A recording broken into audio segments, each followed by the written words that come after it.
நேயர்கள் அனைவருக்கும் வணக்கம். வெண்முரசு சொல்வளர்காடு அத்தியாயம் 24. பின்மழை சாரலில் நனைந்தவர்களாக அவர்கள் தைத்திரிய காட்டுக்குள் சென்றார்கள். தொடர்ந்து மழை பெய்து கொண்டே இருந்தது. இரவில் பல இடங்களில் மரங்களுக்கு அடியிலும் குகைகளிலும் தங்கினர்.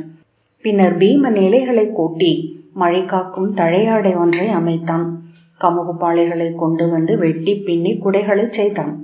மழைக்குள் ஒடுங்கியபடி தழையாடையும் குடையுமாக அவர்கள் சென்றபோது குளிரில் மகிழ்ந்து நின்றிருந்த யானை நிறைகள் திரும்பி நோக்கி துதி நீட்டி மெல்ல பிளிரின. விழிகளுக்கு தென்படாத மானுடரை மனம் பெற்ற பெருங்களிறு ஒன்று காதுகளை முன்கூட்டி விரைந்து அடி எடுத்து வைத்து பெருவயிறு அதிர முன்னால் ஓடி வந்தது. பீமன் அதற்கு எதிர்குரல் எடுத்ததும் பின்வாங்கி துதி தாழ்த்தி ஐயத்துடன் நின்றது. தைத்திரிய காட்டில் நுழைவெல்லையாக அமைந்த பாதை முகப்பில் இருந்த கரிய உருளைப்பாறையில் வழித்துணை தெய்வமான பூஷன் 4 முகங்களும் 4 கைகளும், கைகளில் வேலும் மதுக்குடுவையும் கயிறும் அருளும் விரல்களுமாக செதுக்கப்பட்டிருந்தான். அதற்கு கீழிருந்த தொன்மையான குறிகளை நோக்கிய தர்மன், இங்கிருந்து 8 கல் தொலைவில் 2 குன்றுகளுக்கு நடுவில் என்றார். தொன்மையான கல்வி நிலை. இங்கு வேதங்களுக்கு 4 வைப்பு முறைகளை முனிவர்கள் உருவாக்கினர் என்பார்கள். குருகுலத்திற்கு அருகே ஓர் ஆறு ஓடுகிறது. அதற்கு வாஜி என்று பெயர். காட்டுக்குள்ளவர்கள் நுழைந்த போது மழை நின்று காற்று சுழன்றடிக்க தொடங்கியது. அவர்களின் தழையாடையும் பாளைக்குடையும் பறந்து அகன்றன. பின்னர் இலைகளிலிருந்து தெரித்த நீரால் முழுக்க நனைந்தார்கள். தைத்திரிய கல்வி நிலை தொலைவிலேயே தேன்மெழுகு பூசப்பட்ட மரப்பட்டை கூரையிடப்பட்ட குடில்களின் தொகையாக தெரிய தொடங்கியது. தொலைவிலிருந்து அதை காண்பதற்காக 4 உயர்ந்த தூண்களின் மேல் பரன் அமைத்து பெரிய நெய்யகல் விளக்கை எரிய வைத்திருந்தனர். அதை புறக்கும் காவலர்களாக 2 மாணவர் அங்கே அமர்ந்திருந்தனர். செந்நிற ஒளி சூழப் பொழிந்த மென்மழை சாரலுக்குள் கசிந்து பரவி இருந்தது. கூரைகள் நீர் வழிய கருமை கொண்டு கூம்பு வடிவ பாறை கூட்டங்கள் போல் தெரிந்தன. அவர்களை எதிர்கொண்டழைத்த முதிய மாணவர்கள் 3 முகமன் உரைத்து விருந்தினர் குடில்களுக்கு கொண்டு சென்றனர். இரும்பு குடுவைகளில் கனலிட்டு வைத்திருந்தமையால் வெம்மையுடன் அறைகள் அவர்களை அணைத்து கொண்டன. வெம்மையை உணர்ந்ததுமே பசிக்க தொடங்கியது. அவர்கள் அருகே இருந்த வாஜி ஆற்றின் வளைவில் இருந்த மரத்தாலான படித்துறையில் இறங்கி நீராடினர். மீண்டு வந்து புதிய மர உரி ஆடைகள் அணிந்து சூடான பால் கஞ்சியும் சுட்டு தேன் சேர்த்த பழங்களும் உண்டனர். தங்களை இன்று மாலை ஆசிரியர் சொல்லவையில் சந்திப்பார் அரசே என்றான் மாணவன். இங்கு எங்கள் அமைச்சரும் ஆசிரியரும் சிறிய தந்தையுமான விதுரர் இருப்பதாக சொல்லப்பட்டோம். முடிந்த விரைவில் அவரை சென்று பார்க்க விழைகிறோம் என்றார் தர்மன். அவர் இங்கு வந்து 2 மாதங்களாகின்றன. அவர் வருகையை எவருக்கும் அறிவிக்கலாகாதென்று சொன்னார். வந்த நாள் முதல் அங்கே வாஜியின் கரையில் இருக்கும் மரச்செறிவில் கட்டப்பட்டுள்ள பழைய குடிலில் தனித்து வாழ்கிறார். இங்கு வேத நிலைக்கோ சொற்களத்திற்கோ வருவதில்லை. உணவு மட்டும் இங்கிருந்து செல்கிறது. அவரை பிறர் பார்ப்பதே அரிதாகிவிட்டது. அவர் உடல்நிலை சீராக உள்ளதா என்பதற்கு உணவு கொண்டு செல்பவன் வந்து சொல்வதே ஆதாரமாக கொள்ளப்படுகிறது என்றான் மாணவன். உணவுண்கிறாரா என்று தருமன் கேட்டார். ஆம், மிக குறைவாக, நாளில் 1 பொழுதுக்கு மட்டும் என்றான் மாணவன். நான் அவரை பார்க்க விழைவதை சென்று சொல்க. அவருக்காக இங்கு காத்திருக்கிறோம். அவரை சந்தித்த பின்னரே மீள்வோம் என்றார் தருமன். ஆம் என்று தலைவணங்கி மாணவன் மீண்டான். தருமன் பெருமூச்சுடன் தன் குடிலுக்குள் சென்று அங்கிருந்த மர பீடத்தில் அமர்ந்தார். மழை மீண்டும் தொடங்கிய ஓசை கேட்டது. தொலைவில் ஏதோ கன்று ஓசையிட்டது. மணிகள் ஓசையிட பசுக்கள் நீர்ப்படலத்துக்கு அப்பால் நிறையாக சென்றன. அடுமனை புகையை நீர்ச்சரடுகள் அரைந்து நிலம் நோக்கி பரப்பின. வேகும் கிழங்கின் மனம், மாவு அப்பமாக உருக்கொள்வதன் மனம். நகுல நீச்சோலையால் செய்யப்பட்டு தேன்மெழுகு பூசப்பட்ட தலைக்குடையை சூடி சற்று முன்குனிந்து வந்தான். அதை கழற்றி அருகே வைத்துவிட்டு வந்து 2 இளைய மாணவர்களுடன் சென்று தொலைவில் நின்று அமைச்சரை பார்த்தேன் மூத்தவரே. மிக மெலிந்திருக்கிறார். தாடியிலும் குழலிலும் முடி பெருமளவுக்கு உதிர்ந்திருக்கிறது. ஆனால் நடமாடுகிறார். வெளியே சென்றபோது அவர் உடல் மெல்ல நடுங்கிக் கொண்டிருப்பதை கண்டேன் என்றான். நூலாய்கிறாரா என்றார் தருமன். இல்லை, அவரிடம் நூல் ஏதும் இல்லை என்றனர் என்றான் நகுலன். அவரிடம் அந்த அருமணி உள்ளது, அதை ஊழ்கப் பொருள் என கொண்டிருக்கிறார் என்கிறான் உணவளிப்பவன். தருமன் தலையசைத்து விழி திருப்பி கொண்டார். மூத்தவர் வழக்கம் போல காட்டுக்குள் புகுந்து விட்டார் என்றான் நகுலன். தருமன் மறுமொழி சொல்லவில்லை. விதுரரிடம் சென்ற மூத்த மாணவன் வந்து, அவர் எவரையும் பார்க்கும் நிலையில் இல்லை என்று சொல்ல சொன்னார் அரசே என்றான். தருமன், நான் அவரை பார்க்காமல் இங்கிருந்து செல்லப் போவதில்லை என்று அறிவித்தீரா என்றார். ஆம் என்று அவன் சொன்னான். அவரை வணங்கி வாழ்த்து பெற்று செல்லவே வந்தோம். ஒரு முறை நோக்கி மேல மட்டுமே ஒப்புதல் கோருகிறோம் என்று சொல்லி வருக என்றார் தருமன். அதற்கும் விதுரர் மறுத்துவிட்டதாக செய்தி வந்தது. அவர் இருக்கும் நிலையை புரிந்து கொள்ளும்படி கூறியிருக்கிறார் அரசே என்றான் மாணவன். காத்திருப்போம், நாம் இதற்கென்றே வந்தோம் என்றார் தருமன். நகுலன், அன்னை நம்மை அனுப்பினார்கள் என்று சொல்ல சொன்னால் என்ன என்றான். ஆம், அப்படி செய்வோம் என தருமன் மாணவனை அழைக்க எழுந்தார். சங்கதேவன், மூத்தவரே, அவர் சந்திக்க மறுக்க முடியாத ஒருவர் திரௌபதிதான் என்றான். தருமன் கூர்ந்து நோக்க, அவர் அதன்பின் அவளை சந்திக்கவே இல்லை, அவள் பார்க்க விழைவதாக சொல்லி அனுப்புவோம் என்றான். தருமன் ஆம் என்று தளர்ந்த குரலில் சொன்னார். திரௌபதியை சந்திக்க விதுரர் உடனே ஒப்புக்கொண்டார். திரௌபதியிடம் விதுரரை சந்திக்க வரும்படி நகுலன் சென்று சொன்னபோது முகத்தில் எந்த உணர்வும் தெரியாமல் அவள் கிளம்பினாள். அவர்கள் இளமழையில் குடைகளுடன் செடிகள் எல்லை மீறி மறைத்த காட்டுப்பாதையில் ஒருவர் பின் ஒருவராக முற்றிலும் தனித்து சென்றனர். விதுரரின் குடிலை கண்டதும் தருமன் தயங்கி நின்றார். திரும்பி திரௌபதியிடம் அவள் முதலில் செல்லும்படி கை காட்டினார். அவள் அதே பாவை முகத்துடன் முன்னால் சென்று கதவை மெல்ல தட்டினாள். மரப்பட்டை மென்கதவு குடுமையில் திருகி ஒலிக்க திறந்தது. வாயிலில் நின்ற விதுரர் அவளை எதிர்பார்த்திருந்தாலும் அதிர்ந்தார். அவர் கண்களுக்கு கீழே பட்டு திரை சுருக்க வளைவுகள் போல தொங்கிய மென் சதைகளில் ஒன்று அதிர்ந்தது. உதடுகள் ஓசையின்றி மெல்ல திறந்தன. பின்னர் நீர் பாவையென கலைந்து, வருக அரசி என்றார். அவள் உள்ளே நுழைந்ததும் தருமனை நோக்கி உள்ளே வரும்படி தலையசைத்தார். நால்வரும் உள்ளே சென்றனர். திரௌபதி தலை தாழ்த்தி விதுரரை வணங்கினாள். விதுரர், உள்ளம் அமைதியுறுக, விழைவது பெருக என அவளை வாழ்த்தினார். அவள் முகம் மாறுதல் இல்லாமல் இருந்தது. அவர் தொண்டைதான் சற்று இடறியது. வெற்றி சூழ்க என அவர் தருமனை வாழ்த்தினார்.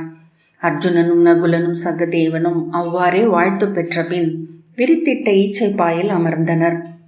ஆடைகளின் ஓசைகள் மட்டும் கேட்டன. வெளியே மழை பெய்யும் ஒலி, நெடுந்தொலைவில் ஒரு பசுவின் அழைப்பு. அமைதியை கலைப்பதற்காக தருமன், அன்னையின் ஆணை பெற்று வந்தோம் தந்தையே என்றார். விதுரர் அதை கேட்டதாக தெரியவில்லை. அவர் திரும்பி திரௌபதியிடம், நான் ஒரு சொல்லும் உரைக்க தகுதி கொண்டவன் அல்லன். உங்கள் கால்களில் தலை வைத்து மைந்தன் என நின்று பொறுத்தருள கோருவதன்றி நான் செய்யக்கூடுவதொன்றுமில்லை.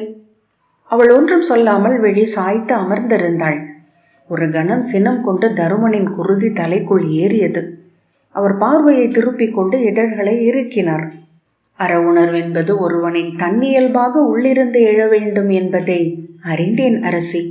அது விழைவு போல, அச்சம் போல, சினம் போல ஒன்றாக அவன் உள்ளமென்றான நெசவில் இருக்க வேண்டும். நூல்கள் அறமறிந்தோனுக்கு நம்பிக்கையையும் அறம் பிழைப்பவனுக்கு அதற்குரிய வழிகளையும் மட்டுமே அளிக்கின்றன. நடுவில் நின்றிருக்கும் என்னை போன்றவர்களுக்கு அவை ஐயங்களை மட்டுமே பெருக்குகின்றன. எவராக இருப்பினும் கண்ணை பெருக்கி நேர் நின்று நோக்கும் தருணம் ஓர் இறப்பு. நான் இன்னமும் மீண்டு பிறக்கவில்லை என்றார் விதுரர் கை கூப்பி. நான் கற்ற நூல்களெல்லாம் உண்ணப்படாத அழுகிய உணவு போல என் அறைக்குள் நிறைந்திருப்பதாக உணர்கிறேன். அவற்றை மறப்பதே என் தவம் என்று இங்கு வந்தேன் என்றார். அதற்கும் திரௌபதி மறுமொழி சொல்லப்போவதில்லை என தருமன் அறிந்தார். ஆனால் அவள் சொல்வதற்காக அவர் செவிகள் கூர்ந்தன. கணங்கள் எடை கொண்டு சரிந்த பின் அவள் மெல்ல தளர்ந்து மூச்செறிந்தாள். அவளுடைய சொல்லின்மையை உணர முடிந்தது. பிற அனைத்தையும் விட அந்த அமைதியே கொடிய படைக்கலம் என அறிந்திருக்கிறாள். இளம் வெள்ளாட்டை கால்களில் இடுக்கிக் கொண்டு காதுகளை பற்றி கழுத்தை தூக்கி மூச்சுக்குழாயை மெல்ல அறுக்கும் அடுமனை குறைவலன் போல அவள் அதை செய்கிறாள். உள்ளே ஏதோ ஒன்று மகிழ்கிறது. ஆம், ஐயமே இல்லை. அவளுக்குள் குடிகொள்ளும் அந்த அறியா தெய்வம் குருதி பலி கொள்ளும் தருணம் இது. அனைத்தையும் ஒரே கணத்தில் ஆடைகளின்றி நோக்கிவிட்டேன். இங்கு நிகழ்பவை ஆற்றலின் மோதல்கள் மட்டுமே. ஆற்றல் என்பதோ மானுடரில் குடிகொள்ளும் குருதி பற்றும் விளைவுகளும் வஞ்சங்களும் தான். அந்த யானை போரில் முயல்களுக்கு பங்கேதுமில்லை. அதில் ஓர் இடம் பெறும் பொருட்டு உரைக்கும் வீண் சொற்களே அறநூல்கள் என்றார் கசந்த நகைப்புடன். அறத்தின் பொருட்டு எதையேனும் அடைந்தவன் அறிவுள்ளவன், இழந்தவன் பெருமூடன். தருமன் மெல்ல அசைந்து, துயர் கொண்டிருக்கிறீர்கள் தந்தையே. அஸ்தினபுரியில் நிகழ்ந்தவை அனைத்தையும் நானும் அறிவேன். பெரிய தந்தை மேல் தாங்கள் எவ்வகையிலும் சினம் கொள்ள வேண்டியதில்லை என்றார். சில நாட்களுக்கு முன் ஒரு செய்தி என என்னை புலரியில் எழுப்பியதுமே என் உள்ளத்தில் எழுந்த முதல் எண்ணம் என் முதல் மைந்தன் பிரதிவிந்தியனை பற்றியதே. அடுத்து தேவிகையின் மைந்தன் யௌதேயன், பின்னரே அனைத்தும். அது உயிரின் இயல்பு. மூத்த தந்தையார் தன் மைந்தரை நெஞ்சு சேர்க்கிறார் என்றால் அது இங்கு தந்தை என்றும் மைந்தர் என்றும் நிகழ்த்தும் வல்லமைகளின் விருப்பம் மட்டுமே. ஆம், நான் அதையெல்லாம் எண்ணாமல் இல்லை என்றார். துறந்து இங்கு வருகையில் என் மைந்தரை பற்றியே நானும் எண்ணிக்கொண்டிருந்தேன். மைந்தரிலிருந்து தந்தையருக்கு விடுதலை இல்லை என்றார் தலையை அசைத்தபடி. நான் எண்ணிக்கொண்டது என்னை பற்றி. இந்த விழி முன் உண்மைகளுக்கு மேல் அமர்ந்து எதை இத்தனை நாள் பயின்றேன்? எதை நம்பி சொல்லாடினேன்? என் அடித்தளம் அசைந்து விட்டது மைந்தா. அதன் பின் நான் அங்கிருக்க முடியவில்லை. தருமன் இயல்பாக அஸ்வதந்தம் குறித்து கேட்க எண்ணி சொற்களை அடக்கி கொண்டார். விதுரர் அங்கிலாது எங்கோ சித்தத்தால் அலைந்து கொண்டிருந்தார். அவரிடம் தருமன் பேச வேண்டியதை முன்வைப்பதற்கான தருணமா அது என குழம்பி சகதேவனை பார்த்தார். சகதேவன் அதை உணர்ந்து, அமைச்சரே, கனியாது உதிர்வது வலிமிக்கது. நீங்கள் இன்னமும் அஸ்தினபுரியிலிருந்து விடுபடவில்லை என்றான். விதுரர் திடுக்கிட்டு நிமிர்ந்து நோக்க, அங்கிருந்த அஸ்வதந்தத்தை கொண்டு வந்திருக்கிறீர்கள். அது அந்நகரும் மணிமுடியும் அனைத்தும் தான். விதுரர் மெல்ல நடுங்கத் தொடங்கினார். அவர் வாய் சற்று திறந்தது. நேராக சொல்வதனால் என்மேல் சினம் கொள்ளலாகாது தாங்கள் என சகதேவன் சொன்னான். அனைத்து நடிப்புகளுக்கும் அடியில் இருந்த உண்மையை கண்டு கொண்டு உளமொழிந்து இங்கு வந்திருப்பதாக சொன்னீர்கள். அதுவும் ஒரு நடிப்பென்று அறியாமலாயிருக்கிறீர்கள்? எத்தனை நடிப்புகளினூடாக நாம் சென்று கொண்டிருக்கிறோம். அறிந்தவர் என்று, ஏதுமறியாதவர் என்று, துயரமானவர், தனித்து விடப்பட்டவர், புரிந்து கொள்ளப்படாதவர் என எத்தனை தோற்றங்கள். அமைச்சரே, எவரும் உண்மையையும் முற்றிலும் புதிதென காண்பதில்லை. தருமன் திகைப்புடன் கை நீட்டி ஏதோ சொல்ல முயல, அவன் சொல்லட்டும் என விதுரர் கை காட்டினார். நீங்கள் அமைச்சர். நதி தேர்ந்த பாதை, அது சுழித்த இடம். அது தடம் மாற வேண்டுமென்றால் வானும் மண்ணும் கருத வேண்டும். நீங்கள் அமைச்சர், பிரிதொருவரும் அல்ல, நெறிநூலர் அல்ல, முனிவரும் அல்ல. எது உங்கள் இடமோ அங்கு திரும்பி செல்லுங்கள். எங்கு பிறர் எவருமே அறியாமல் இருந்தாலும் முற்று முழுதாக அமைவீர்களோ அங்கு சென்று அமர்க. அங்கே உங்கள் அகச்சான்று காட்டும் வழியில் செல்க. விளைவோ ஆணவமோ அச்சமோ வஞ்சமோ திசை திருப்பாமல் இருந்தால் நீங்கள் இப்பிறவியில் சென்றடையக்கூடிய அனைத்தையும் அடைவீர்கள் என்றான் நகுலன்.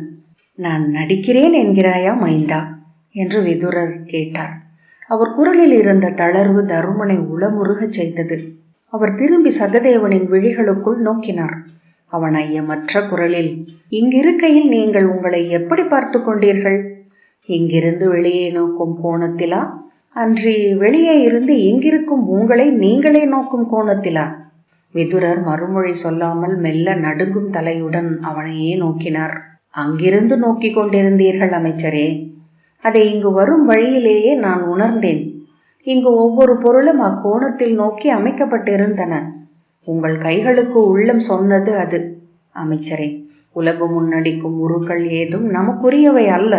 அவை எதிர்மறை இன்பங்களை அன்று எதையும் அளிப்பதில்லை என்றான் சகதேவன். ஆகவே கிளம்பி செல்லுங்கள். அஸ்தினபுரிக்கன்றி எங்கு சென்றாலும் நீங்கள் அயலவர். அமைச்சரை பீடத்திலன்றி எங்கமர்ந்தாலும் நீங்கள் நிலை கொள்ளப் போவதில்லை. அவரின் மூச்சுக்கள் மட்டுமே ஒலித்து கொண்டிருந்தன. முதலில் விதுரர் கலைந்தார். நன்று மைந்தா, என்றும் நிலை மாறாத சொல் கொண்டவன் நீ. உன் சொற்கள் என் உள்ளத்தில் வளரட்டும். சகதேவன் எழுந்து தலைவணங்கினான். பிறரும் எழுந்து கொண்டனர்.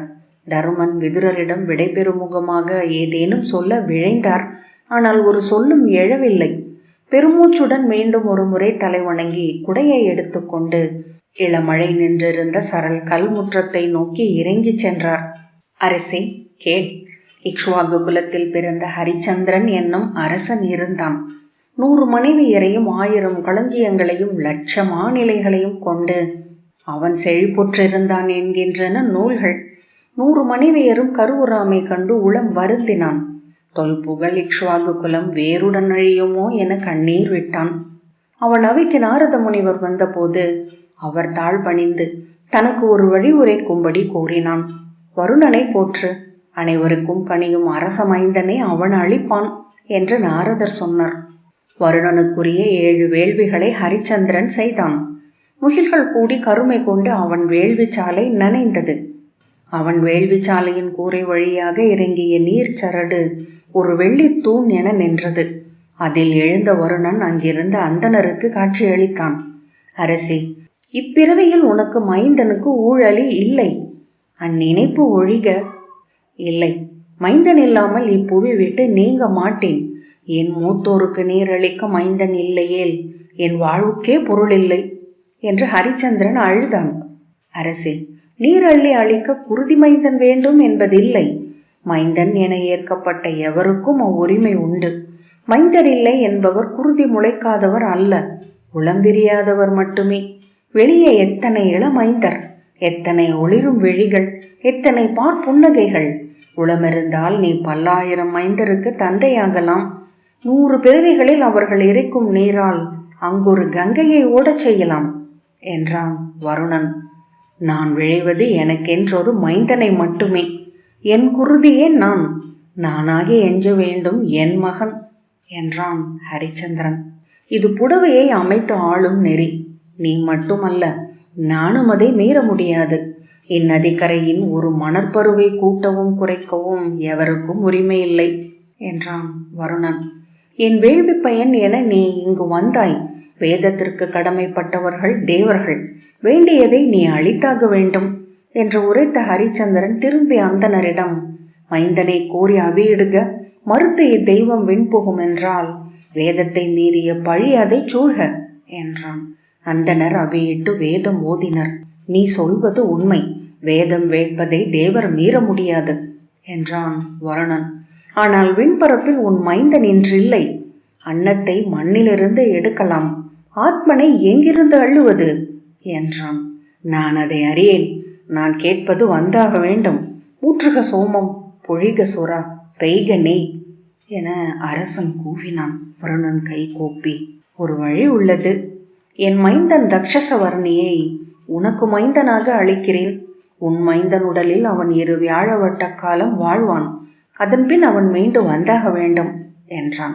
ஹரிச்சந்திரன் ஒப்புகிறேன் என்றான். அரசே, பெறுபவன் கொடுத்தாக வேண்டும் என்பது வேத நெறி. 100 மேனி கொய்பவன் 3 வேள்விக்கு கடன்பட்டவன் என்கிறது பிராமணம். நீ பெறப்போவதோ ஒரே மைந்தனை. அவனையே நீ வேள்விக்கு அவியாக அளித்தாக வேண்டியிருக்கும் என்றான் வருணன். ஆம், ஆணை என்றான் ஹரிச்சந்திரன். வருணன் அருளிய பின் மறைந்தான். மழை நின்று இளவையில் எழுந்ததும் நிகழ்ந்ததெல்லாம் மறையும் கனவென்று ஹரிச்சந்திரன் உள்ளத்தில் எஞ்சியது. மைந்தன் பிறக்கவிருக்கிறான் என்னும் உவகை மட்டுமே எஞ்சியது. ஹரிச்சந்திரனின் முதல் மனைவி கருவுற்ற அழகிய மைந்தனை ஈன்றாள். அவனுக்கு ரோஹிதாஸ்வன் என பெயரிட்டார்கள். அவனை தன் தோளிலிருந்து இறக்காமல் வளர்த்தான். அரசே, தன் வாழ்வும் புகழும் வீடு பேரும் மைந்தனே என ஆகிறவன் அருள் பெற்றவன். அவன் இம்மண்ணில் மானுடருக்கு அளிக்கப்பட்டுள்ள பேரின்பங்களில் ஒன்றை அடைகிறான். அவன் பழி கொண்டவனும் கூட. தேனென்று பிரிதுண்ணாத கரடி போல அவன் மெலிந்து அழிவான். மைந்தனுக்கு 24 அகவை நிறைந்ததும் ஒரு நாள் கனவில் பாசமும் அலைப்படையுமாக முதலை மேல் ஏறி வந்த வருணன், உன் சொல் நிறைவேறும் நாள் வந்துவிட்டது. உன் மைந்தனை வேள்வி பலியாக அழி என்று கோரிய போதுதான் தன் வாக்குறுதியை ஹரிச்சந்திரன் நினைவு கூர்ந்தான். திகைத்து, என் மைந்தனையா? நான் அவனை இந்நாட்டை ஆள்வதற்காகவே ஈன்றேன். நான் இறந்த பின் அவன் வாழ்வதைக் காணவே உயிர் வாழ்கிறேன். அவன் என் வேள்விக்கு பலியாக வந்தாக வேண்டும். அது உன் சொல் என்றான் வருணன். மாட்டேன், ஒப்ப மாட்டேன் என்று கதறியபடி ஹரிச்சந்திரன் கண் விழித்தான். ஆனால் அத்தனை அந்தணர்களின் கனவிலும் வருணன் தோன்றி வாக்குறுதியை பேணும்படி கேட்டான். அந்தணரே, சொல்லுங்கள், என் மைந்தனை நான் மீட்டுக்கொள்வது எப்படி என்றான் ஹரிச்சந்திரன். அரசே, வேள்வி பலி என்பது கொலை அல்ல. பலியாகும் மானுடன் அவனே விரும்பி வந்து வேள்வி சாலையின் பலித்தூணருகே நிற்க வேண்டும்.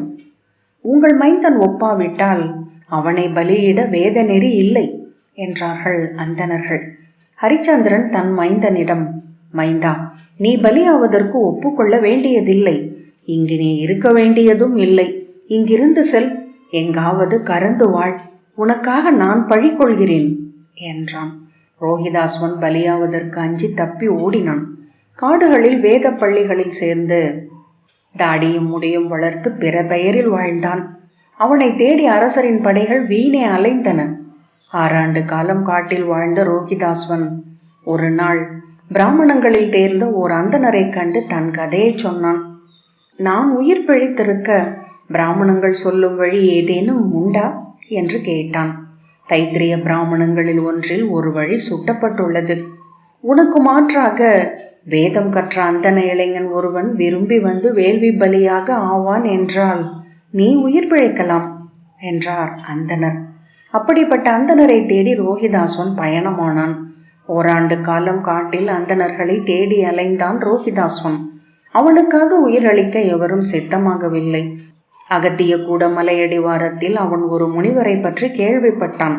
ஆங்கிரீச குலத்தில் பிறந்த வைதீகரான அஜிகர்த்த சௌவியவாசி. அவரை விண்ணவனாக நிறுத்தும் பெருவேள்வி ஒன்றை செய்ய திட்டமிட்டிருப்பதாகவும் அதற்காக ஒவ்வொரு நாளும் காட்டில் அரக்கும் தேனும் கோரோசனையும் புணுகும் சேர்த்து ஊர்கள் தோறும் விற்று பொருள் சேர்ப்பதாகவும் சொன்னார்கள். அரசே, எந்த வேள்வியையும் மானுடர் முழுமையாக செய்துவிட முடியாது என்பதே நூல்கள் கூறுவது. அனைத்து வேள்விகளும் ஒரு சில குறைகளுடன் முடிவடைகையில் அக்குறைகளுக்காக தேவர்களிடம் பொறுத்தருள கூறும் வேத சொற்களை சொல்லியே அவற்றை நிறைவடையச் செய்வர். தொல்வேதங்கள் கூறும் அனைத்து அவிகளையும் அழித்து 12,000 வைதிகரை அமரச் செய்து தொல்வேத சொல் 12 லட்சத்தையும் முழுமையாக ஓதி தன் வேள்வியை நிறைவுறச் செய்ய வேண்டும் என அஜிகர்த்தர் விரும்பினார். அவரது பிதாமகர் ஆங்கிரீசரும் விழைந்து முடிக்காத பெருஞ்செயல் அது. இளமையில் அதை கேட்ட நாள் முதல் பிரிதொரு எண்ணமில்லாதவராக வாழ்ந்தார். ஒரு சொல் பிழையாது, ஒரு அசைவு மாறாது, ஒரு சந்தம் தெரியாது முழு வேதத்தையும் கற்ற நினைவில் நிறுத்தினார். ஒவ்வொரு நாளும் வேள்வித்தீ வளர்த்து அவையிட்டு வேத தேவனை தன்னுடன் நிறுத்தினார். வேதம் என்பது வேட்கை. அரசே, வேதத்தின் உச்சியோ பெருவேட்கை. அஜிகர்த்தர் வைதீகரின் முதல்வர் என்று போற்றப்பட்டார். நிகரற்ற அவரது வேட்கையால் பிற வைதீகரால் அஞ்சப்பட்டார். அவரது 3 மைந்தர்களும் அவருக்கு அடிமை என அமைந்து அப்பணியை செய்து வந்தனர். மைந்தர்கள் பெரிதொரு உலகில்லாத தனக்கு முற்றிலும் அடிமையாக இருக்க வேண்டும் என விரும்பிய அஜிகர்த்தர் அவர்களுக்கு நாய்வால், நாய்க்குறி, நாய்க்குதம் என்று பெயரிட்டிருந்தார். அரசே, ஒருவனுக்கு இடும் பெயர்கள் அவன் உள்ளத்தை வகுத்து விடுகின்றன. சுனபுச்சன் ஒவ்வொரு நாளும் தந்தைக்கு புகழ்மொழி உரைத்து பாராட்டி அவருடன் இருந்தான்.